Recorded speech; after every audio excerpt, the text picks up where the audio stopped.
Hello and welcome. This is Joyce Didison here, and this is the 9 dimensions of wellness at work. So if you have a job, if you work for yourself, if you work for someone, if you work at all, or just thinking about working, I want to invite you to think about wellness at work.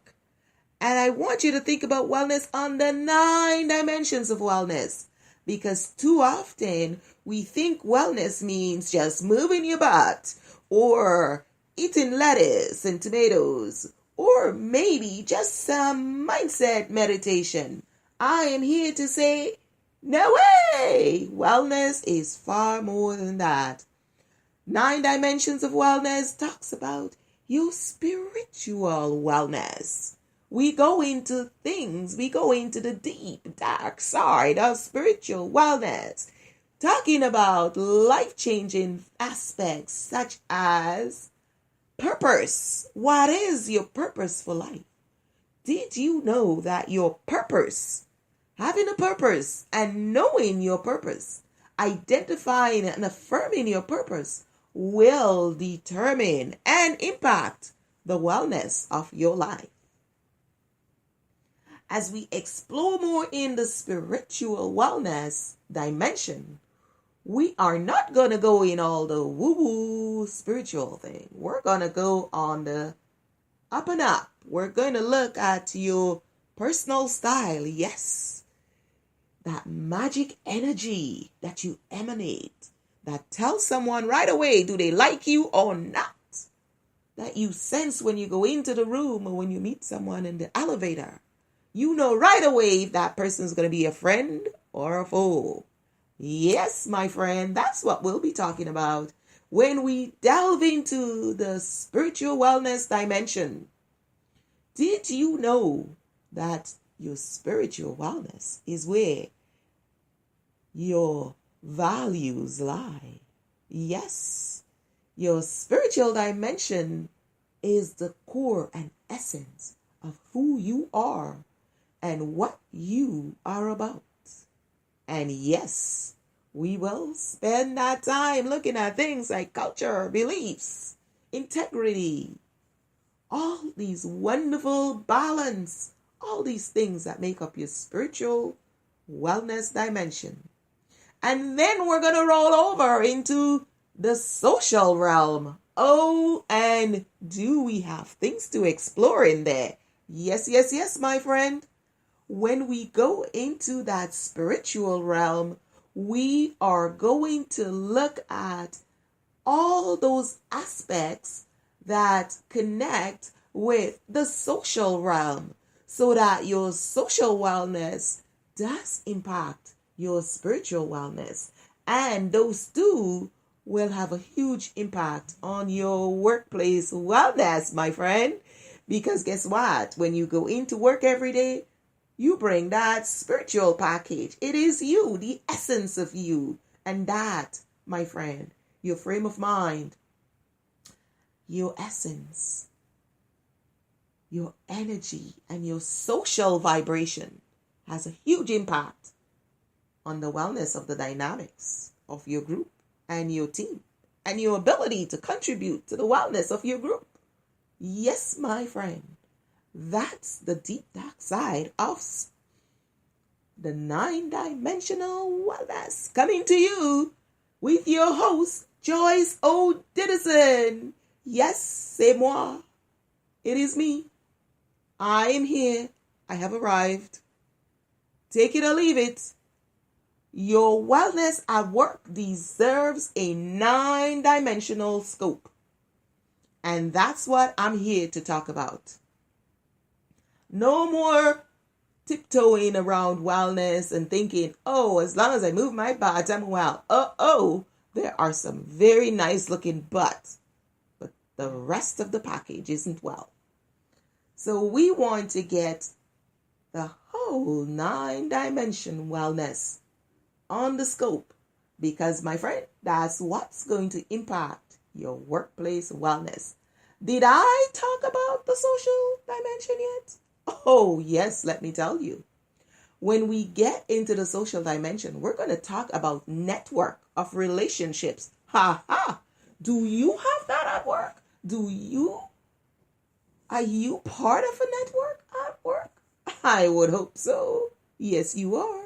Except you're working on a lonely planet all by your little old self, and you don't need any internet or connection or IT to support you.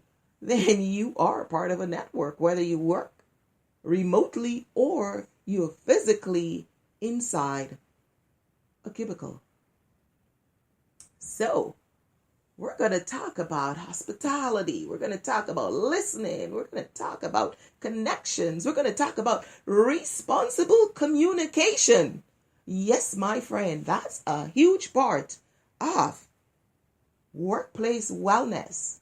And I will tell you, as a conflict analyst, I have seen so many conflicts due to poor communication. I came up with the whole responsible communication piece because I am sick and tired of the sickness that goes on when people don't communicate well. It causes stress, heart attack, stroke, high blood pressure. We are here to change the focus of wellness at work from being unidimension to 9 dimensions of wellness.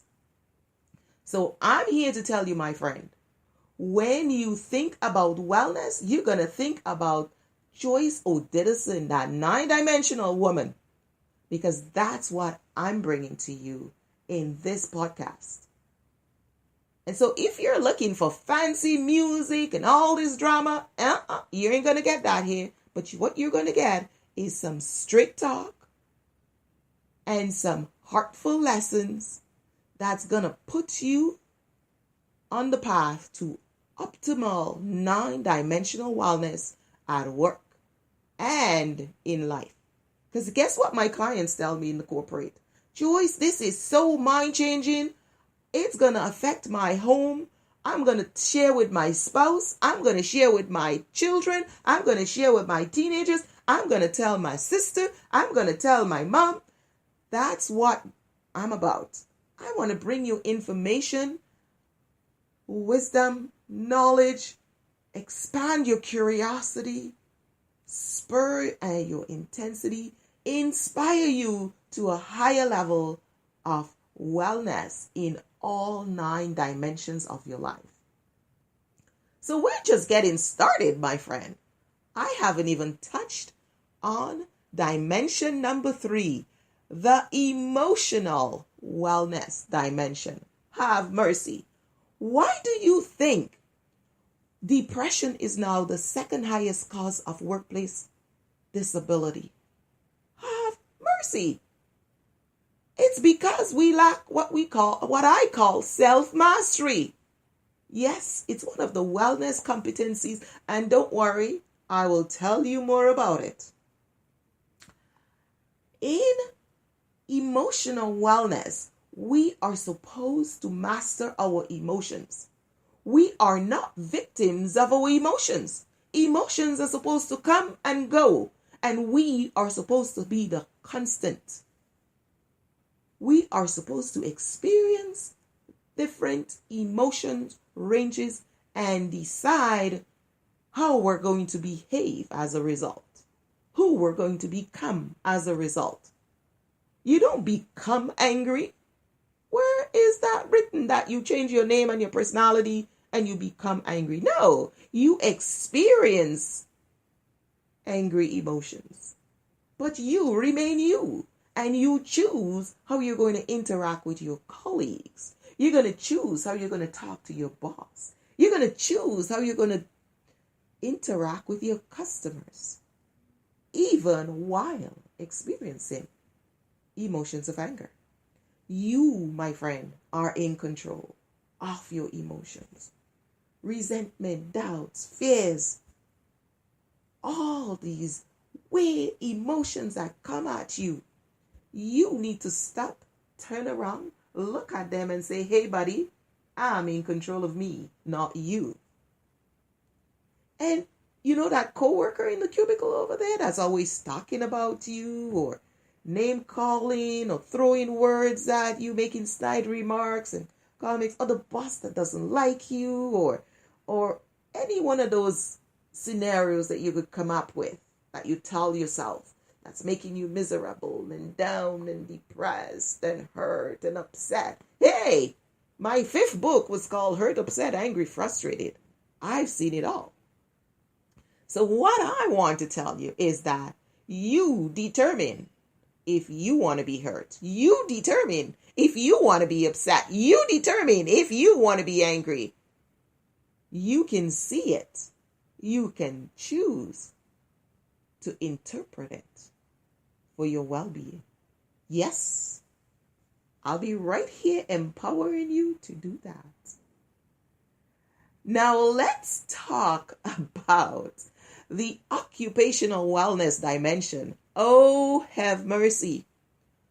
If I had a penny for every time an organization call and say, oh, we want to increase engagement, I'm like, what is engagement? Hello?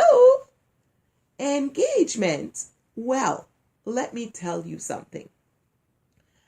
Do you just meet someone on the street and engage them to marry them? No. You have to first get to know the person. You have to like the person. You have to like being in their company. You have to find that it's worth being with them. You have to find that it's a good match, that you're bringing similar things into the relationship, or that person is giving you something that you can't get other from someone else or in another realm. So you are going to engage and commit to that person. And so, yes, if you're not feeling those kinds of things about your workplace, I can understand why engagement is low. But guess what? In order for you to stay well, there's a research that shows that people who are gainfully employed and adequately engaged in their workplace actually experience a better health and wellness. So yes, my friend, it is in your best interest to find the passion at work, get something to connect with, improve the relationship with your coworkers, with your leaders, to have career goals, to aspire to contribute at a high level. Those are some of the things we can talk about in the occupational wellness dimension. But there is what I call the intellectual wellness dimension. Are you ready? Yes, it is that dimension where we have things like decision making. Have you ever had to work with someone who's got poor decision making skills? You're always walking after them, cleaning up their mess. Well, in the intellectual wellness dimension, we're going to talk about accountability. We're going to talk about personal responsibility to yourself and others. We're going to talk about critical thinking, decision making, education, experience, and a lot of all these things that we just never think about and we don't know where to place, but they are part of that dimension that we can develop. So that helps us to execute at a high level in our occupational wellness, in our emotional wellness, our social, our spiritual. All of these dimensions impact each other and have such a powerful connection. And so in this podcast, that's what we're going to be talking about. Nice, yummy, amazing things. That whole 9-dimensional scope of wellness at work. You know, when you go for the interview, they never ask you all those things. Oh, tell me how you resolve a conflict situation. Yeah, but that really doesn't get to who you are, is it? So as we go through these times together, I'm going to be giving you nuggets on how to improve all those 9 dimensions of your life so you can catapult your wellness at work. So let's move on. The next one is environmental wellness. Well, hello there. Have you ever had to work in a messy workplace? Hello? Who likes that? Nobody does. I hate it. We want to work in a workplace that's dynamic, it's clean, the environment is healthy. But it also includes things like tolerance, acceptance, diversity. That's all part of what we need to accept in our environment and to understand and develop the skills and the muscles to deal with. It doesn't mean that we're not going to be upset or concerned or question things, but that we recognize that part of being in an environment, at home, at work, or anyway in a community and society, is that we're going to have diversity. We're going to have a lot of different things, and we have to learn to accept. We have to learn to negotiate. We have a social responsibility. That's some of the yummy things we get to talk about in the environmental wellness. We have to take care of our universe. Then we move down to the financial wellness. Well, hello there. Money rules the world, my friend. You need to be making money so that you can live the lifestyle you need. That's why you have a job. That's why you go to work every day. That's why we bust our butts at work, so we can have an income. But we need to talk about, are you at your potential? What is your income potential? Are there other things you can do to increase that? Do you have a long-term saving plan? Do you have a long-term plan for your earning capacity? Right? We can talk about debt load. We can talk about conflicts that come up around financial issues and stresses around financial issues. So much to talk about in that.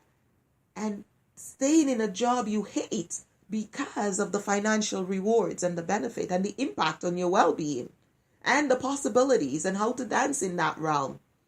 So yes, that is another yummy dimension that we need to talk about, because work is very related to your financial well-being. And then we come down to the absolutely sexy, the physical dimension. Yes, that is where we talk about moving your butt. We talk about things like your appearance. We talk about things like sleep. Very, very important, because going to work without proper sleep is like going to work high on drugs. Hello, friend. You will not be able to engage at a high level and execute intellectually, and that will not be good for your wellness. So I want to challenge you. Nutrition, exercise, all the amazing things we do to keep that physical package looking good and feeling good. Because if you're in pain and you're hurting and you have chronic disease that are not managed well, all of that is going to impact your ability to be well at work. You might not even be able to get to work, for heaven's sake. And then we're going to get into my favorite dimension, the interpersonal. Yes. Did I tell you my name is Joyce Odidison? And I own and operate Interpersonal Wellness Services, Inc. You'll find us at www.interpersonalwellness.com. We do all things interpersonal, 9-dimensional wellness at work and in life. Because we know what happens at work affects your life and vice versa. So we want to look at the 9 dimensions of life. And yes, I have not forgotten, we are talking about the interpersonal. And why is it your favorite choice? It is my favorite because deep down inside and forever, I will always be a conflict analyst. And as a conflict analyst, my job is to look at what is the conflict saying? What is it telling us? Where is it coming from? How is it informing the dynamics and our attitude, our responses, our behaviors, and how can we more appropriately respond to the conflict? So yes, my friend, the interpersonal wellness dimension is my sweet spot. There we start looking at relationships with self and with others. We look and talk about things like forgiveness, collaboration. Yes, collaborating. Yes, you and I working together towards something. Teamwork, belonging. And don't worry, we talk about fun things too. Fun is in here. Yes, fun is one of the things we talk about. Because let's face it, you don't want to have fun. It's no fun being by yourself all the time. There is lots of fun when you do things with others, but you need good interpersonal dynamics. Otherwise, it's hell on earth being with those others. We want to be with others in a positive, energy, fulfilling, energizing, amazing, empowering, belonging way. And that's what we talk about in the 9-dimensional wellness at work. So aren't you just darn glad you happened by our podcast today? I will tell you, if you think this is comprehensive, you ain't seen nothing yet. We're going to spend our time and we're going to talk about all these elements of wellness at work, because I will tell you, my friend, you got 9 dimensions. I got 9 dimensions. As long as you have belly button, you have a 9-dimensional scope. And we cannot be well except we take care of all 9 dimensions. So that's what this podcast is all about. And it's not fancy. I don't have any foam all over my room. I call up and I said, I want to do a podcast. And you need to do soundproof, and you need to put foam in the room, and you need to do this, and you need to do that. I'm like, you must be kidding me. Who the hell has time to do that? That's going to take away from time to improve my 9-dimensional wellness scope. So I'm coming to you live in my workout outfit. And let me tell you something. Some of these podcasts are going to happen while I'm walking on my treadmill. Because you know what? I am talking about 9 dimensions of wellness. And it's no longer about sitting at your desk at work. You need to move your butt. I come up with a whole new sexy stretching routine for at your desk. Yes, my friend. It is fun. It is exciting. And we need to change that workplace dynamic so we can work and live well. And wait, I'll be sharing with you about the pelvic physiotherapy. Oh yes, pelvic floor physiotherapy. When we get into the physical realm, it is hilarious. I am so excited to be bringing this to you. It is amazing, and it is so important for us to focus on 9 dimensions of wellness and take care of ourselves inside out, because guess what? You only going to work for a short period of your life, and what you do at work will determine the wellness for the rest of your life. So let's ensure that work doesn't detract from your wellness, but that it contributes to your wellness. Joyce Odidison here, interpersonalwellness.com, and check us out at the Global Workplace Wellness Summit coming up, where we'll be talking about all of these 9-dimensional wellness, and for interviews with some of the speakers of the Global Workplace Wellness Summit coming up November 7th, 8th, and 9th with the Skill Building Day on Wellness at Work. I look forward to getting your messages, your feedback, and your comments on my very little old local show, No Foam in My Room and all these drama. I did buy an expensive mic and headphones, but that's the extent to it, because I value you and I want you to hear me live and clear. So that's me coming to you, and I look forward to many more amazing times in our podcast together. Be well, have a fabulous day, and don't forget, wellness begins